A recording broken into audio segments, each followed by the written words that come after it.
बाजार में आपको जूता मार के गली में अगर कोई माफी मांगता है तो मेरा मानना ये है कि अगर ये बाजार में गाली दे रहा है तो इसको बाजार में ही जूता मारो, फिर मिलेगा माफी मांगेगा तो बोलो खुश रहो।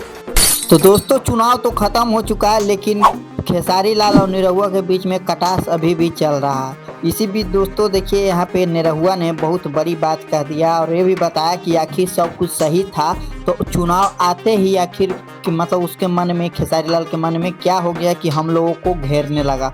वो सारा किस्सा बता दिए हैं। आप लोग वीडियो को पूरा देखिएगा और साथ ही साथ चैनल पर आए तो चैनल को सब्सक्राइब जरूर कीजिएगा। अब आपको बताते चलूँ कि उन्होंने ये भी कहा कि तुमने मुझे सभी लोगों के सामने बेइज्जत किया है तो मैं सभी लोगों के सामने तुझे जूता से मारूंगा। आपने भी वही, अगर अकेले में आके माफी मांगोगे तो अकेले में हम भी बोल देंगे खुश रहो, लेकिन बाजार में गाली दी हो तो तुमको बाजार में ही जूता मारेंगे। ये भाई तुम आए तो तुम सबको मान रहे थे, अचानक तुम क्या हो गया तुमको कि तुम सबको एकदम से नीचा दिखाने पे उतर गए कि ये लोग कुछ किए नहीं, पर उस भीड़ को देख के ये पागल हो गया और क्या बोलना शुरू किया ये देखिए। ऐसा कौन बोलता है?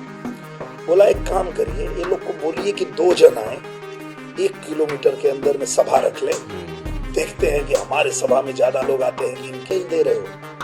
तब मैंने कहा don't teach father how to make baby, बाप को मत सिखा कि बेटा कैसे पैदा करते हैं। इसकी एक और आदत है, सभा में गाली देगा और फोन करके माफी मांग लेगा। अच्छा हाँ ऐसा है? हाँ, बाजार में आपको जूता मार के गली में अगर कोई माफी मांगता है तो मेरा मानना ये है कि अगर ये बाजार में गाली दे रहा है तो इसको बाजार में ही जूता मारो। तो आखिर आप लोग सुन लिए दोस्तों कि कितना बड़ी बड़ी बातें बोल रहे हैं दिनेश लाल यादव निरहुआ खेसारी लाल को, यहाँ तक कि उसने जूता से मारने तक की बात कह दी है।